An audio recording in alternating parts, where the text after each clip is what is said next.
All right, so it's 7 o'clock now, so shall we start?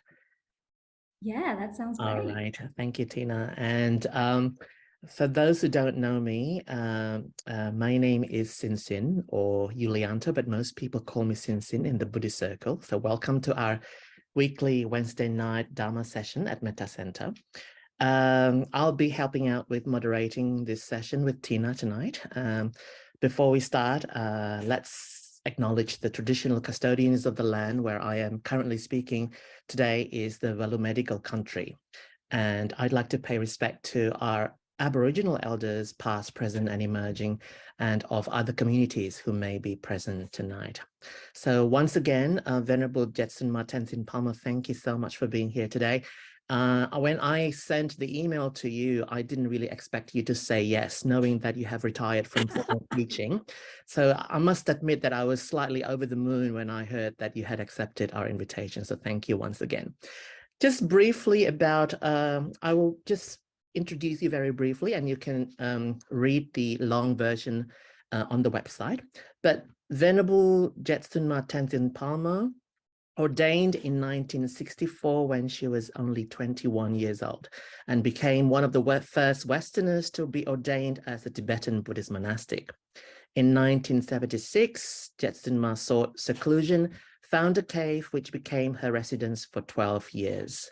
The last 3 of those years were spent in strict retreat, which ended in summer 1988. After 24 years in India, she returned to Europe and started teaching around the globe. Tenzin Palmo has become instrumental to supporting female monastics and practitioners. She is the founding director of Dogyu Gatsal Ling Nunnery and also took on the president's role of Sakyadhita International Association of Buddhist Women. She is the founding director of the Alliance of Non-Himalayan Nuns, honorary advisor to the International Network of Engaged Buddhists, and founding member of the Committee for Bhikshuni Ordination. So without further ado, I'll hand it over to you, Tina, to facilitate the question and answer session with Jetsunma. Thank you. Wonderful. Thank you so much, Sinsin. That's a great introduction. And so, Jetsunma, we have a list of questions from people who sent questions in prior to the event today. And so I'm going to go through them one by one, and I'll ask those questions of you. Thank you. So the first question, someone has asked, what's your best advice for improving meditation for those much earlier on the path? Well, I mean, really, the essence of any good practice is to be relaxed and at the same time alert, right? To be aware. So not tense awareness, but open, spacious awareness. I mean, that's the basis of all practice, whether we're just starting out or we've been doing this for years and years and years, right? So what we need to know is what is occurring in the mind, what is happening within us as it occurs, not later on looking back, but in the moment of occurring, what is actually happening, right? And so to feel inwardly poised, centered, spacious, clear. I mean, for anybody, if one's recognized the nature of the mind, our empty, luminous nature of our pure, non-dual consciousness, right? If we have actually experienced that, then the point is to cultivate that and to allow that experience to grow and become more stabilized. Because the first breakthrough for any Buddhist tradition is to recognize the nature of the mind, our nirvanic nature. And after that, to expand and become familiar with it and stabilize in it. That's what meditation is really all about. So, yes, I mean, so that's really what we need to do, is to be present, clear, and as much as possible to be able to recognize our pure awareness at all times, day and night. Very good. Thank you. Next question. So how do we know we have progressed on the spiritual path? That's a good question. But I mean, we shouldn't always be checking up, right? But we can ask ourselves from time to time, really, are we more kind? Are we more conscious than before? Do our family and work colleagues think we're nicer to have around nowadays? You know, when your family tell you you're much nicer nowadays, what are you doing? That's a good indication that maybe something is actually working. Are we effortlessly more aware and more open-hearted? This is the question. But Atisha, Palden Atisha, who was a great Bengali scholar, practitioner who went to Tibet in the 11th century, he says that the indication that actually our practice is working is to ask ourselves whether our negative emotions, our anger, greed, delusion, jealousy, and so forth, have they increased? Like we're more sensitive and therefore we're more uptight. Have they stayed the same? Basically, we haven't noticed much difference. Or have they actually decreased? Are we less prone to anger, less prone to greed and grasping, less envious and jealous, and so forth, more inwardly peaceful? Only then, if we really feel that our negative emotions have naturally just declined, we're not so upset and angry or greedy as we used to be, then we can say that's a sign of progress on the path. Very good. It's not about visions, it's not about clairvoyance, it's about, you know, that our own heart mind gradually becomes well tamed. Thank you, that's great. And perhaps then more happier in the way that we live. Oh, I mean, there should be an inner joy. And I mean, practice is really about cultivating that sense of inner clarity and joyfulness, which isn't contingent on what's happening outside. It's not contingent on other people or outer circumstances, but it bubbles up from inside.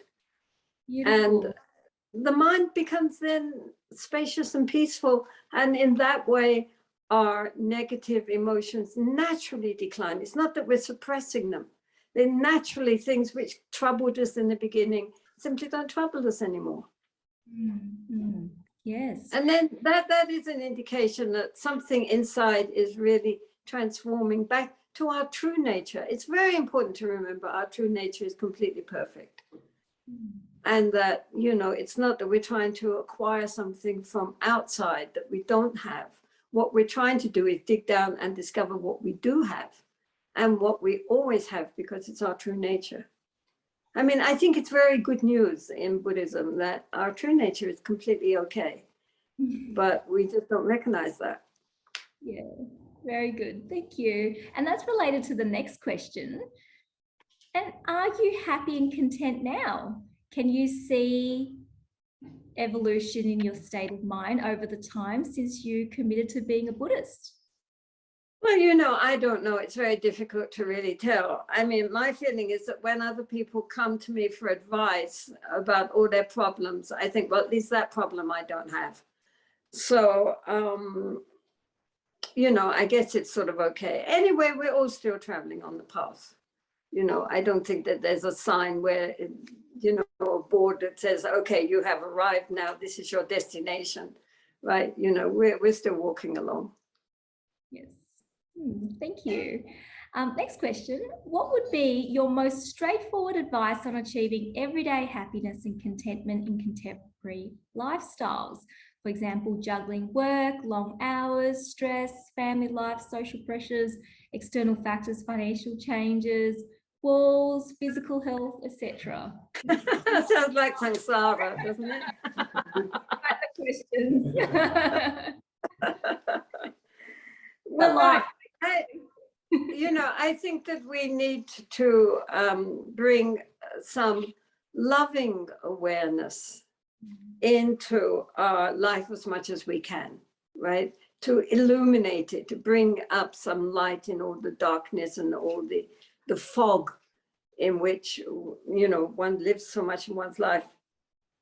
It doesn't take time right? To bring loving kindness and awareness into our daily life.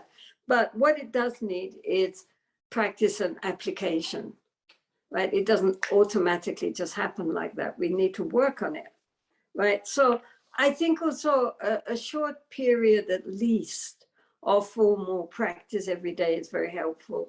I mean, I try to recommend people when they get up in the morning, before they get caught up in all the activities of the day, to spend at least 10 minutes just sitting quietly. I mean, more if you can afford the time, but at least a short time of bringing yourselves back into one center again before starting, and making the determination that you're going to use this day for really cultivating all the qualities on the path as much as you possibly can.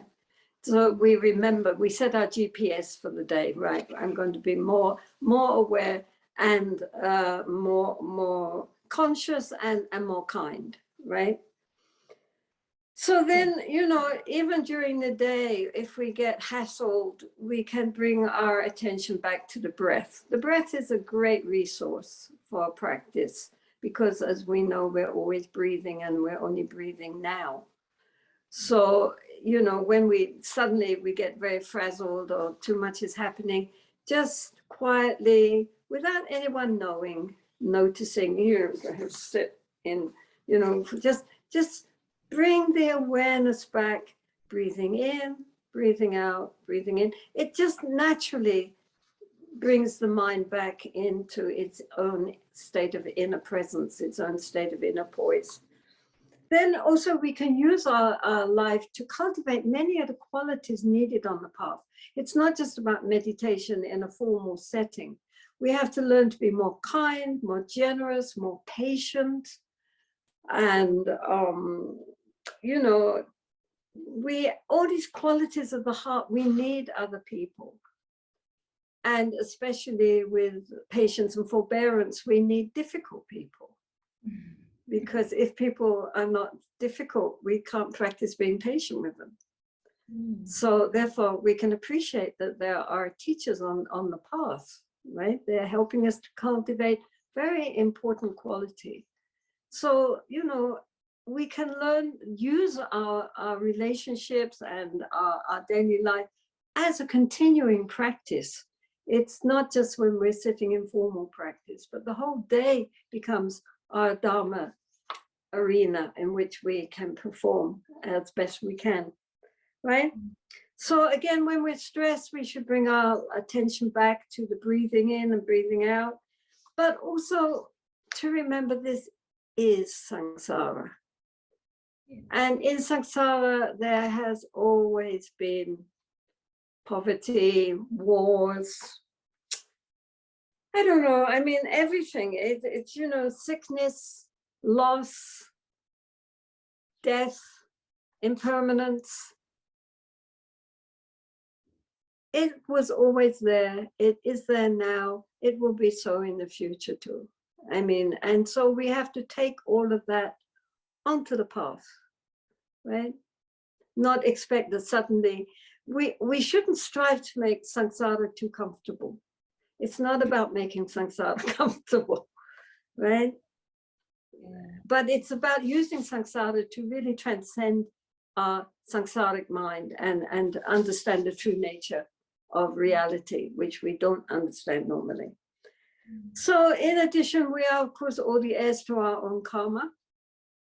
And therefore, we should also take whatever comes to us and transform it into a Dharma path. So when things are easy, then that's very nice. And we can, you know, use that as a way to be relaxed and at ease. And when things are difficult, then we can recognize these are our challenges in life to make us more strong. And everything that happens to us can be a Dharma lesson for us if we are alert and aware and conscious, right? And then we can send light and love out into the world. If you're sitting on a train or a bus or a plane, imagine all these people around have problems, you know, not just me, everybody, and send them light, send them love, wish them well and happy and free from suffering, you know. So that also, it doesn't take time. It just takes the application to remember to do that. Instead of plugging into our smartphones and getting all the latest updates in misery, we can, sit there sending out love. Why not? Don't plug in to the anxiety and paranoia that the media wants you to plug into. Don't plug into the darkness. Send out the light. Wow, what a great answer. Thank you so much. Next question, probably related to a lot of things that you've said already. So the question is this: how do we live with balance when there are constant competing demands and encroachments? Maintaining fitness often is the first thing to drop off as a priority, yet it is most important for well-being, as emotional and mental health flows from physical fitness. Well, again, just relax. One of the problems is that many people make the Dharma as an extra burden to carry along with them, instead of recognizing that it's the solution to all our burdens, right? We're supposed to be dropping the burden, not adding an extra burden. So relax. I think that's really very important. If you look at the very early sutras, when people gained a measure of realization, they said it was letting down the burden. Like you're carrying a heavy rucksack the whole time, and now you're putting it down and you think, wow. That's how the Dharma should affect us, right? It should lighten us, not make things more heavy, right? And so that's why this sense of inner joy and relief is so important to us. But we can also do physical exercise in the meantime. We can walk up and down stairs instead of always taking lifts. And we can, from time to time throughout the day, do a few minutes of stretching exercises, get up from our desk or wherever we are and move, and stretch. It doesn't really take time. Again, it just takes application and the fact that we should remember it. Of course, we can also do things like, if we're keen, we can do things like running or swimming or going to the gym. If we like to do that, then it's really very good for the body. Why not? And we can run mindfully. We can swim mindfully, right? So eat sensibly, try to be vegetarian, and don't eat too much. If we eat mindfully, we eat less, as everybody knows. But most important is to keep the mind healthy. Keep the mind healthy and well nourished, which means not just soaking it in with all the negativity which is put out today by the media, but to really read and contemplate things which are wholesome and healthy and give us a well-directed and well-balanced mind, right? So avoid the junk intellectual food, which is served up by the media continually, and discipline ourselves, right? Not to be endlessly caught up in all our, equipment, all our phones and computers, but to give us time, or even just a few minutes of open space and just being present within ourselves. The mind is open, spacious, relaxed, and aware. That's very, very healthy for the mind, right? To give the mind a rest and give it good intellectual nourishment instead of feeding it junk food. Because the most important thing is our heart mind. That is where everything begins and where everything ends. So we have to take care of ourselves, with appreciation for our great intellectual potential, which needs to be nourished with healthy thoughts and healthy emotions. Excellent, thank you. And speaking about healthy thoughts and healthy emotions, the next question is, why is our need for approval very strong at times? What do we do about it? Well, it seems to me that basically our need for approval is based on our own lack of self-confidence and a genuine regard for our own abilities. Because if we really believed in our own potential as we should, and respected our own potential as we should, then we wouldn't care what other people think, right? And the Buddha, as you know, advised that we start by sending metta, by sending loving kindness first towards ourselves, right? We think, you know, may I be well and happy, may I be peaceful and at my ease. We make friends with ourselves. I think it's very, very important. You know, Buddhism tends to be very ego bashing, right? But in fact, if you look at what the program that the Buddha set up, he started with basic shamatha meditation, this calm abiding meditation to increase our ability to be more mindfully aware, but at the same time to begin gradually to calm the mind and begin to understand how thoughts work within ourselves. And so that creates a very well-balanced psychological background, right? The mind becomes more quiet, more peaceful, more centered, more aware. And at the same time, the Buddha said the practice of the 4 Brahma Viharas, loving kindness, compassion, joyful appreciation, and equanimity, and we start with ourselves. Now, if we think about it, who are we sending? May you be well and happy, may you be free from suffering. We are not sending that to our Buddha nature. Our Buddha nature is loving kindness and compassion. It doesn't need us to give it loving kindness and compassion.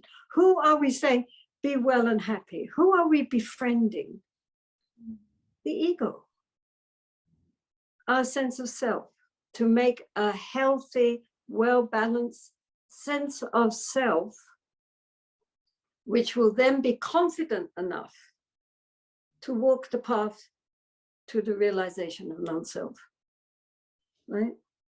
So if we make friends with ourselves and we have confidence and appreciation for ourselves, of course it's easy to give to others then, because then, you know, the pot is full to over brimming with the liquid, it will flow out to others. But the point is that if we have a healthy, well-balanced sense of self, then other people's opinions won't really matter to us that much, you know, because we have our inner confidence and our understanding of our own true potential. Then what does it matter what other people think, right? I mean, we care about other people's opinions because we don't believe in ourselves. So it's very important. And I mean, this comes from the Buddha himself, that the word metta is based on the idea of friendship, right? That's the root. So what we need is to make friends with ourselves and believe in ourselves and have confidence and appreciation of our fundamental goodness. Then we don't care about what other people might think or not think. You know, we listen, well, if they're saying it's true, that's good. But, you know, basically what other people think is not as important as our own inner appreciation of our true qualities. So get to work on this lady. She should get to work on metta meditation and compassion meditation, forgive ourselves, make friends. Just, you know, we should make friends with ourselves because we're stuck with ourselves, right? I mean, this is our traveling companion. So we might as well be not in conflict, but in, you know, genuine harmony with the person we cannot get rid of anyway, until we're very, very, very advanced on the path. So in the meantime, we're stuck with our sense of self. We might as well have a happy, healthy sense of self. Beautiful answer. That's great. Thank you. And I really think that advice would hopefully help this person who've asked this question as well. The next question is this. Many practices have evolved in different traditions, but how do we know which ones are true Buddhadhamma? Well, my feeling is if they work and help us to transform our heart mind for the better and lead towards genuine realization of the nature of the mind, then that's Buddhadhamma. The Buddha himself says that whatever is good and true is Dharma, right? He didn't specify only my words are Dharma.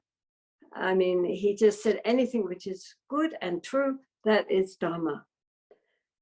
So, you know, the point is that Buddhism existed in India up until the 13th century. And it also traveled to many Asian countries, right? And the thing with Buddhism is it's very adaptable.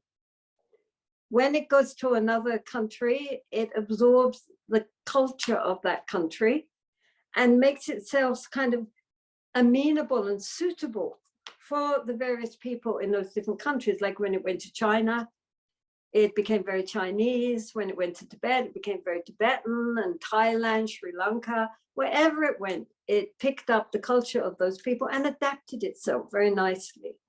It's sort of like if you have a vessel, right? Here we have a plastic bottle, but you could have a golden bottle or a crystal bottle or a porcelain bottle. It doesn't matter, the liquid inside is the same, right? So outwardly, the appearance of the Buddhadhamma seems to take on a different look, right, in the different cultures, especially when you have everybody coming together from different countries. The monastic look is different, the chanting is different, the language is different. And outwardly, it looks like, you know, there's a lot of variation. But when people get talking, we're all talking about the same old Dhamma. It's amazing how, with 1,000 years of separation in all these different countries, nonetheless, when they all come together in this modern age, we're all talking the same language. And so this is the point. If it doesn't work, people won't use it.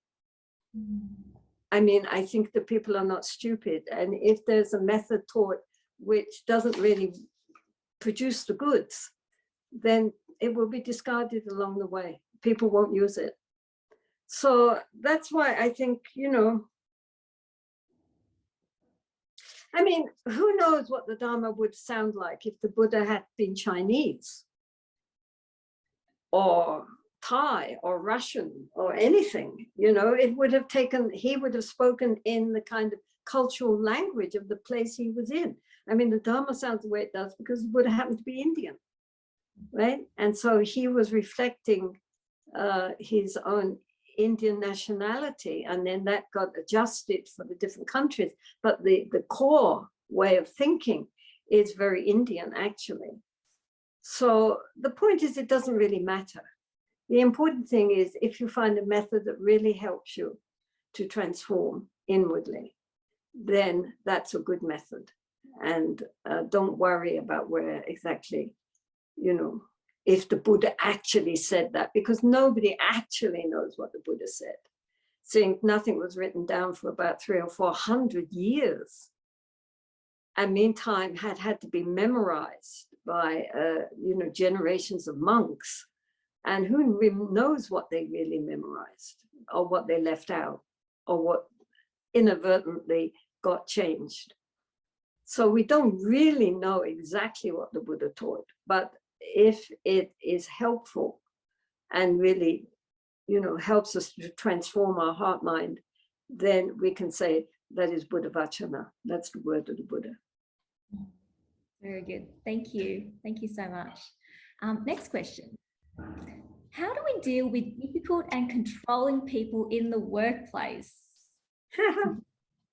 Well, we can see them as our great spiritual teachers who are helping us to cultivate patience and forbearance, right? This is the Lojong approach, the mind training approach, that all the obstacles, difficult people, different circumstances are actually a way of training us to cultivate these qualities of the heart, which are very, very important, but normally in a more harmonious situation, we wouldn't know that we lack them.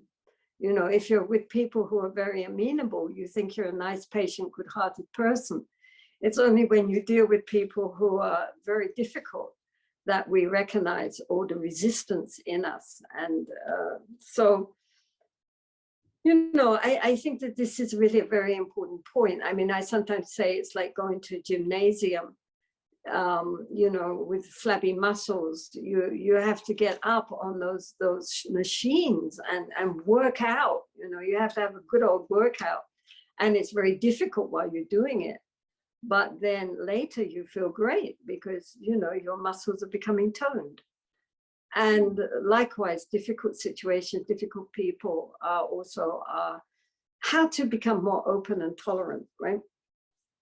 And also, I think it doesn't hurt on that to have a bit of a sense of humor about a situation, because we also take things too seriously and we get too heavy and we take them too personally, right? So if you can say, you know, and also we can have compassion, because often people who are in controlling situations, it's because of their own inner sense of inferiority often, actually.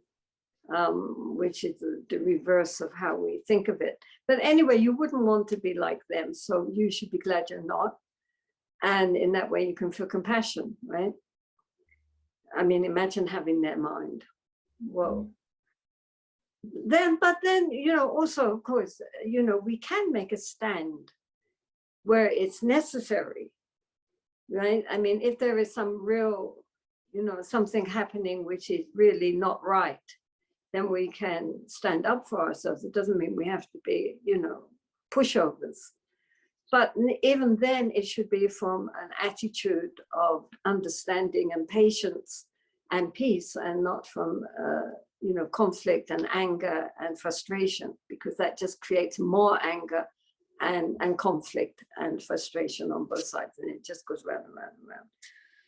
So I think also to keep an inner sense of dignity and awareness, and just to watch the dynamics as they're going on, but not necessarily being overwhelmed by them, because again, this is a practice in which we can learn how to be very peaceful and patient and forbearing in the face of a lot of aggravation. So take it as a practice, right?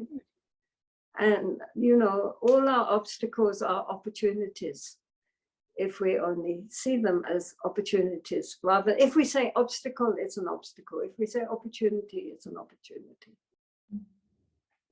Changing that mindset and how we approach it. Yeah, absolutely. It's not what happens to us, but how we respond. That is, you know, shows whether we're really on the path or not. I mean, I have to remind myself about that.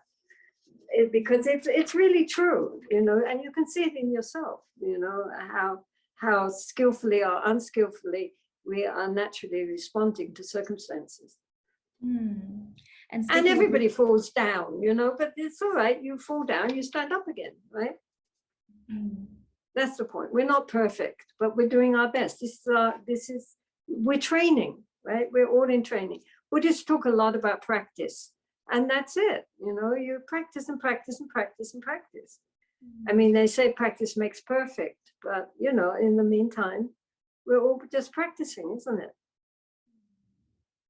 Yeah, and that leads us really nicely to the next question. How does one truly accept what cannot be changed? Well, again, one accepts by accepting. Right? There's no other way of doing it. One lets go of one's hopes that things can be changed at some point. I mean, if they cannot be changed, then we have to accept it's not going to change, right? And then we feel comfortable with things as they are, instead of resisting the whole time and having our idea of how we things want to be, right? So we can also accept that things happen. I mean, this is sometimes difficult for Westerners and others, but things happen in accordance with one's past karma. And, you know, so now the challenge, I mean, we can't change that. But what we can do is to respond skillfully right? And work with what is here and now, right? That's the whole point. Like, you know, for example, if we got very sick, well, of course, we can try to cure ourselves, but if it's incurable, we accept that. Okay, that's the way it is. Now, how can I bring this onto the path, right? My sickness, I can do Tonglen, I can do all sorts of things, but I mean, we can use it.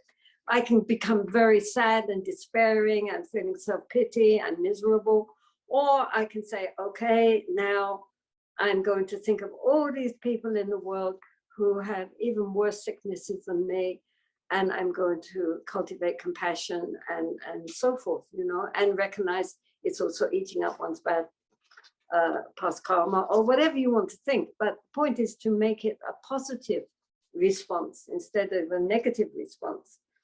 But if things can be changed, you know, then we change them.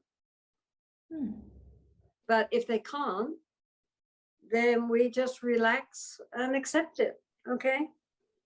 So the idea then is, what can I learn from this situation? And how can I take it onto the path, right? Because everything that happens to us, we can learn from it. And we can take it with us onto the path. Nothing is an obstacle on the path. Everything can be used. And so, you know, this, of course, is very much a part of what are called the Lojong teachings, the mind training teachings, which developed from Atisha, this great Bengali scholar, of how to take all the difficulties and problems and vexations which we meet in daily life and turn that into our big Dharma opportunity. So if anybody is in a situation where they feel very helpless and hopeless, I would definitely recommend they read some or listen to talks on Lojong, on mind training. Wonderful, thank you. And the next question, how does one handle conflict with those living in close proximity or shared spaces? Well, again, you know, as we're saying, the only thing to do is to take all these difficult situations and the people and use them as the path, right? I mean, you can't discard everything just because we don't like it, right? I mean, that doesn't, you know, we have to cultivate our patience and forbearance, right? Our tolerance in the face of difficulties. Because this is samsara. I can't emphasize enough, we are in samsara, folks. And the Buddha said, by its very nature, samsara is unsatisfactory and full of problems, you know, and we shouldn't forget that. It's never going to be perfect. So give up hope. But we don't need it perfect because we need the difficulties in order to evolve, right? It's no good if we're only fair weather practitioners, right? We have to go through the storms too. And so we can learn with these people who are difficult in the family. We can be more aware and we can also listen. I think it's very important. Sometimes if you stay with families, you hear the way they talk to each other, not just the words they're saying, but the tone of voice in which we're saying it, right? That says a lot about how we're dealing with people. Observe how one acts with these people, you know. So this is really, just a family life alone is like a personal gym in which you can do your workout, right? And that's what makes us strong. Just because people may be in conflict, maybe, you know, due to prior causes and conditions, it doesn't mean that we have to respond to them with conflict, with a mind which is conflicted. That's the thing. I mean, if somebody is being difficult to us, we don't have to respond in kind. We can take that as an opportunity to genuinely, not just pretending, but genuinely try to change the feeling tone, the atmosphere. We can be patient. We can be non-competitive. You know, so we should really genuinely try for more harmony and a sense of friendly humor. You know, don't take again everything so personally and so tight. Just try to relax, be more aware, be more open, and from one's heart, wish them well and happy, even if they're being really very, very difficult. And see, we are in this situation because we're in this situation for whatever karmic causes and conditions, how to work with this situation to transform it, right? Because otherwise it just revolves around again and again and again. This is our opportunity to change it, change the atmosphere, if we can. If we can't, then we accept it, right? I mean, nobody's perfect, including ourselves.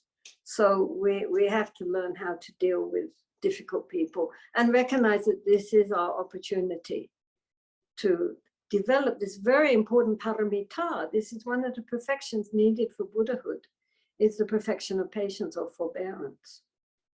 And without difficult people, we can't learn it. So they are actually our helpers on the path. In the Lojong teachings, it says when somebody is being very difficult for us, we should place them on our head, like the guru, right? Because they're our teachers of patience. And laugh, you know, laugh. You imagine taking that obnoxious person, putting it on his head, bowing down in your mind, then you just think, you know, you just start laughing, right?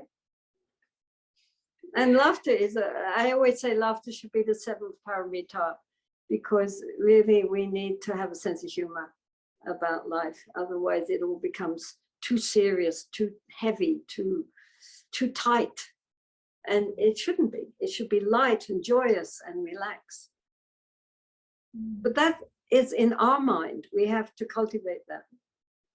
Nobody can give it to us.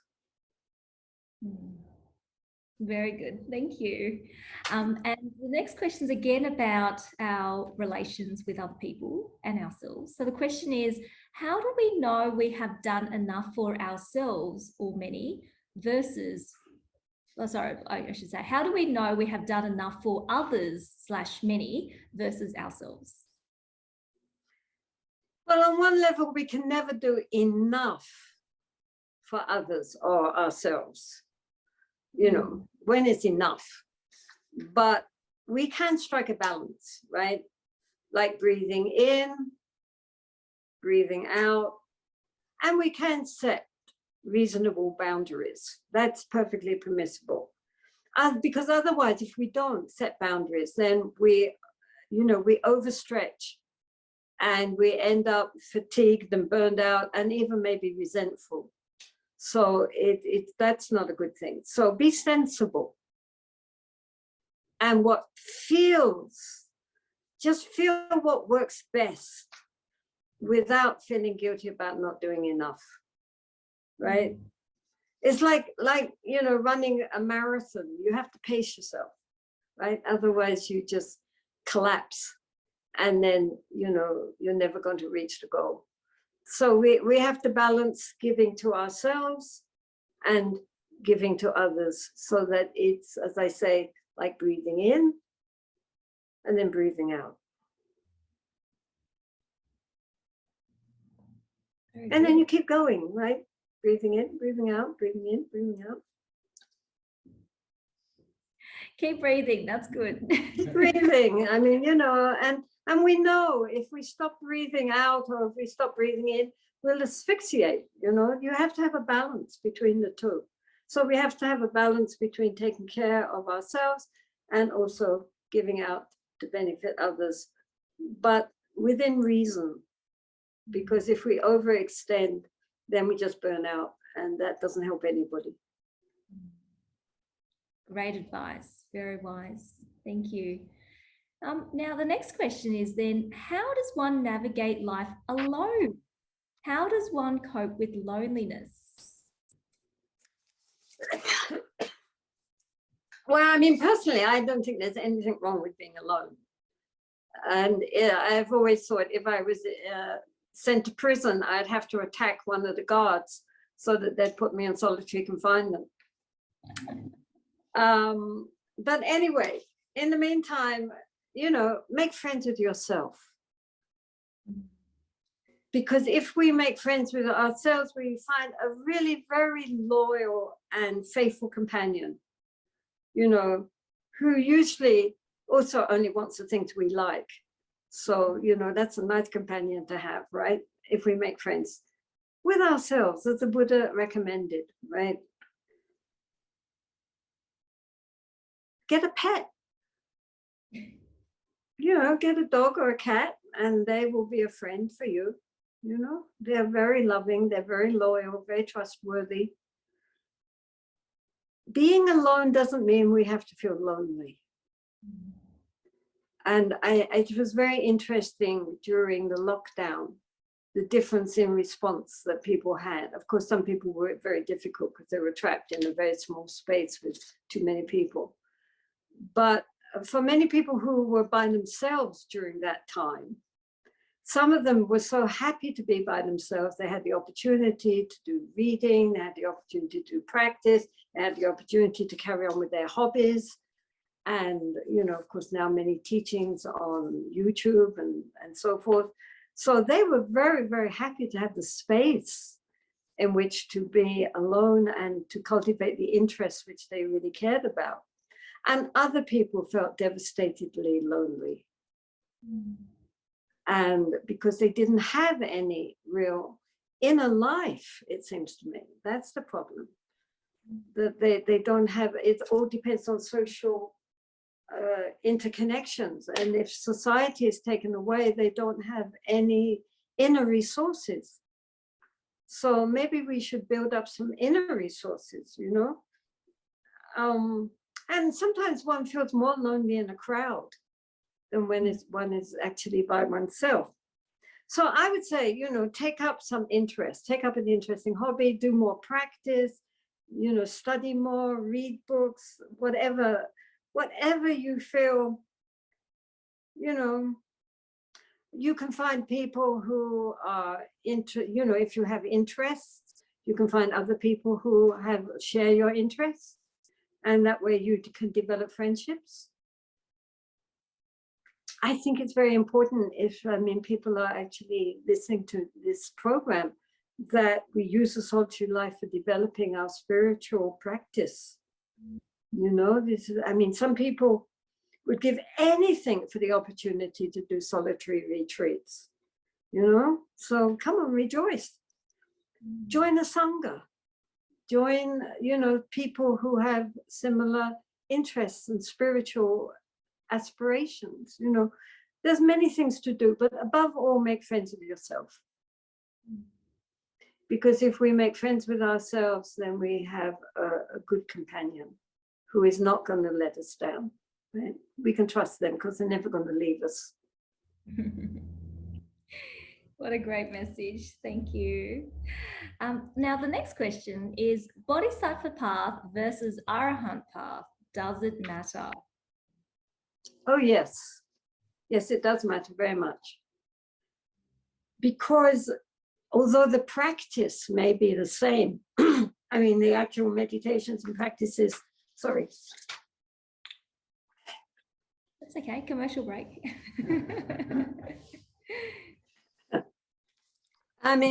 The actual practices may be the same, or like we may be doing breathing meditation or metta meditation, and it's all the same, but the underlying motivation is very different.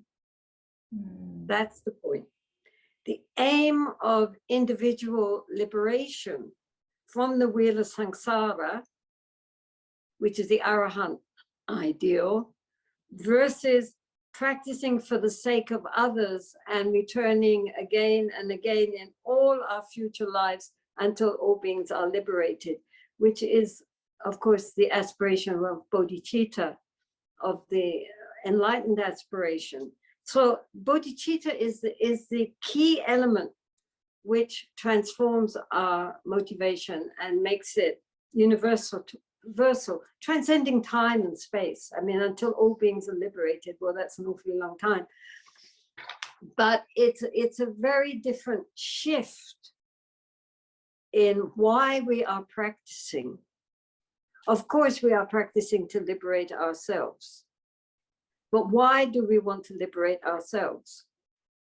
So the point of the Mahayana is that if we ourselves can realize ultimate reality, we can share that and help others likewise to realize ultimate reality. The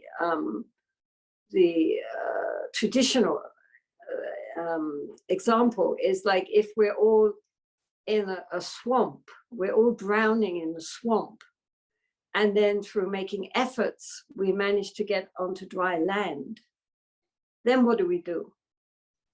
Do we turn around and look at all our family and friends and all these other beings and say, well, look, I'm on dry land, so if you work hard, you'll get on dry land too, so good luck, bye, and just leave them? Or do you say, now I'm on dry land, so I'm going to reach out my hand and everybody hold, and I'll help to pull you out, however long that takes.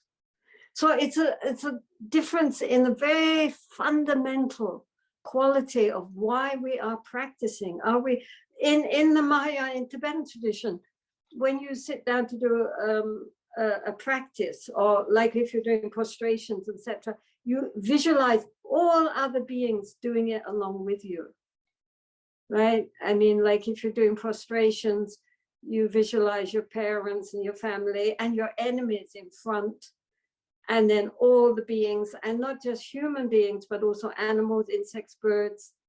So it can be quite entertaining if you get fed up with doing prostrations, to visualize all these centipedes trying to decide which leg they're going to put down first, or the birds all happily flopping up and down, prostrating. The thing is, all beings are practicing along with us, and we are taking all beings with us to enlightenment. That's a very different motivation. I mean, I'm not saying one is right or one is wrong. They were both taught by the Buddha. But yes, they are very different, right from the start. And the outcome will be different too, since the motivation. Yes, it will, because, you know, one is getting released from samsara altogether, and the other is getting inwardly released because we see ultimate reality, but nonetheless the vow is to come back again and again and again until samsara is emptied, however long that takes. Thank you for the clarification. So the next question is the essence of Heart Sutra found in other Buddhist traditions? Well, you know, the Heart Sutra summarizes the Prajnaparamita sutras, of which the largest, there are many different texts, but the largest is in 100,000 verses. And it lies at the core of the Madhyamika philosophy, right? Which was the philosophical tradition which was introduced in Tibet from the London University. So, you know, I mean, the Heart Sutra really epitomizes the idea of impermanence and non-self, right? Which runs as a thread through all Buddhist traditions. All Buddhist traditions talk about that nothing has substantial reality from its own side. And the point with the Heart Sutra is simply that it really sums it up very starkly in a very short space, that, you know, everything we cling to with the mind is not clingable to, so to say, right? I mean, we were clinging to something which essentially does not exist from its own side. So yeah, I mean, the Heart Sutra is in all, it just sums up the essence of the Buddhist teaching, really. Thank you. Next question. Will monasticism have to adapt to the changing needs of the future society? Yeah, probably. I mean, it's already adapted itself in different countries that the Buddhadhamma went to. I mean, all Buddhist monastics adhere, at least somewhat, to the basic rules of conduct of the Vinaya for monks and nuns. And so everybody more or less upholds the Vinaya and does like confession twice a month and so forth in all the Buddhist countries, not only in the Theravadan countries like Sri Lanka and Thailand, Burma, but also in the Mahayana countries like China and Korea, Vietnam, and Tibet, everybody observes the Vinaya and recites the Vinaya text twice a month. So, but a lot of those rules in the Vinaya, which were very meaningful in the 4th century BC, are pretty redundant today, right? I mean, for example, there's a rule about not traveling on vehicles, and yet monks in Thailand are given bus passes and train passes, right? But in the Vinaya, you're not allowed to travel on a train or a bus. If there were one in the time of the Buddha, you're supposed to walk unless you're really sick and old. And so, and in addition, nowadays, if the Buddha was here now, he would have made many more rules which were applicable to our present day. Like he could say, no smartphones for monks unless for official business, right? But there's nothing like that in the Vinaya because, of course, you know, 400 BC it wasn't a problem. But still, despite that, I think that the ideals and the example of a contented life of chastity, simplicity, renunciation, contentment with little, and discipline are still as meaningful today as they ever were, if not more so. I think an example of a genuine monastic life is an inspiration for everybody to remind us that happiness does not depend on external circumstances and what we own. But, you know, actually a life of simplicity and purity and contentment with little is a life of joy. That we all need to remember. Thank you. Next question. Can you explain how to become Sotapanna, stream enterer? Well, I think it's probably through a direct realization or glimpse of the nature of the mind. So that the nature of the mind means nirvanic consciousness, right? Nirvana, samsara are nothing to do with external reality. They're all to do with the perception of our mind. While our mind is dualistic, we are in samsara. When the mind is non-dualistic, we are in nirvana, right? So just a glimpse of that, right? What the Buddha called the unborn or the deathless or the unconditioned, even just a glimpse will cater to transform our understanding, right? And in all Buddhist traditions, it's like that. Like in Zen, they talk about Kensho, which is just that moment of breakthrough to realizing the nature of the mind. And then after that, what we need to do is to expand that realization and stabilize it. But that first initial breakthrough transforms you from being an ordinary sentient being to becoming an Arya. And then the next stages are all the level of stabilization of that initial realization, recognition of the true nature of the mind, which we are not our little conditioned, dualistic, thinking gross mind, but that we are actually the nature of pure non-dual awareness. So in different Buddhist schools, they give it a different name, but basically it's that initial breakthrough. My Lama said, when you realize the nature of the mind, then you start to meditate. Before that, you're just playing around. Once we actually get a glimpse, once the clouds part and we see the sky, we know now there's sky. It's not clouds. And so that's a huge step forward, because before that, we always identify with the clouds. And that's why the Sotapanna, this entry onto the stream, after that, you're going to go there, however long it takes, because now you have seen reality face to face. Very good. Thank you. Okay, final. Perfect timing. Here we are, 1:30. No bonus question. Okay. Well, that is the end. So thank you so much, Jetsunma, for your time. Thank you, my dear. Thank you, Tina. Thank you. And thank you to all those who sent questions to us in advance and those who sent questions today. I'm sorry we didn't get to it, but thank you for participating. And I'm going to hand over now to Sin Sin. Well, thank you so much, Venerable Tenzin Palmo, once again for being with us today. And I know that this is a rare opportunity, but I'm sure that everyone will be looking forward to another session, only if you're open to the idea of running another session in the future. But we totally understand if you prefer not to. But thank you for being with us again today. Thank you. Thank you, everybody, for listening. And may you all be well and happy. And we would like to invite you, Venerable, to probably do a dedication of merit, or just to close the event before you leave, if that's okay with you. Well, you know, really and truly, may all of us be connected with the light.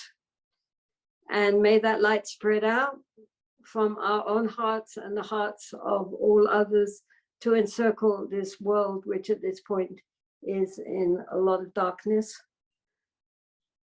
May all beings everywhere be well and happy and free from suffering.